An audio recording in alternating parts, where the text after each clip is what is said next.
In this chapter, we'll be dealing with simple interest as well as compound interest, along with certain other topics like installments, depreciation, annualized return. What happens if you compound uh, at other frequencies than annual, etc. Now, as I already promised earlier, you don't need a single formula. If you truly understand the definitions involved, you can directly work with the definitions. You don't need to by heart any formula.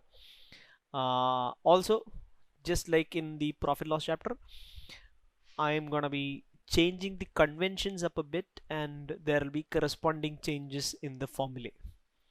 So for example, uh, back in school you learned that SI is equal to PRT by 100.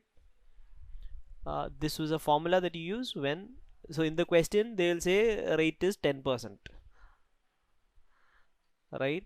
And you are basically instructed to put 10 here, and then you'll have the formula PRT by 100.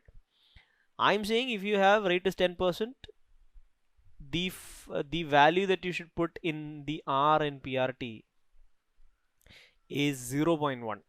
10% we know is 0.1, and if that is the convention that we are working with, then SI is equal to PRT. You do not need PRT by 100. So these are the kind of minor changes I'll be bringing in. I feel that these convention changes make the formula much more intuitive. So SI is equal to PRT. That's the first thing I have to say. So why is SI equal to PRT? Because that's how we have defined rate. And why have we defined rate that way? Because it's convenient.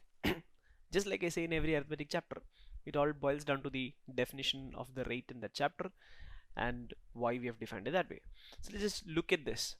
So when someone says the rate of interest is 6% per annum, what that means is that for every 100 rupees borrowed, you will pay 6 rupees every year.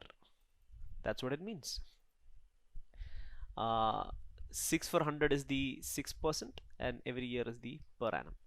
So if you borrow 100 rupees, you have to pay 6 rupees interest. If you borrow 1000 rupees, you have to pay 60 rupees interest per year. So that is basically 1000 into 0.06. This is the interest for a year uh, for the principal of 1000, and obviously for 2 years it's going to be double of that, so you'll have to pay 120. So that's basically SI is equal to PRT. Interest per principal per time is the definition, so you have to multiply it with, is the definition of rate, so you have to multiply it with principal and with time to get to the total interest. So the formula directly comes from the base, from the definition of rate. So that is settled. And why have we defined that like that? Because that's the only sensible way of defining a rate of interest. You have to put it in context of the earning has to be put in context of both the money that has to be invested to get the earning as well as the time. You don't want a system where you will get 60 rupees for 1,000 rupee investment. Whether you invest for 1 year or 2 year or 10 years, you're going to get the same 60. That doesn't make sense. So you have to invoke time as well, and you want to get more interest for more principal invested, so you have to invoke principal as well. So this % per annum is a sensible way of defining the rate, and once you have defined your rate that way, automatically from definition the formula is SI is equal to PRT. Very basic, very intuitive. Now when you borrow a certain sum of money, the principal, you have to pay interest on it, which we have found that SI is equal to PRT. But not only do you have to pay the SI, you also have to return the principal, right? So the total amount of money that you're giving back is the principal plus the SI, and we refer to this as the amount, and I'm going to refer to it using the letter A. Amount is equal to P plus SI. It's just you're giving back the principal along with the interest that this principal accumulates.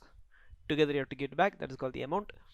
Now you can just substitute PRT, and you see that if you distribute the P outside, it becomes P into 1 plus RT. This is the formula that you've learned in school. What you've learned is P into 1 plus RT by 100, but because of the change in convention, now becomes A is equal to P into 1 plus RT. That is the formula for amount when you're talking about simple interest. Later we'll come to compound interest. So this is the formula.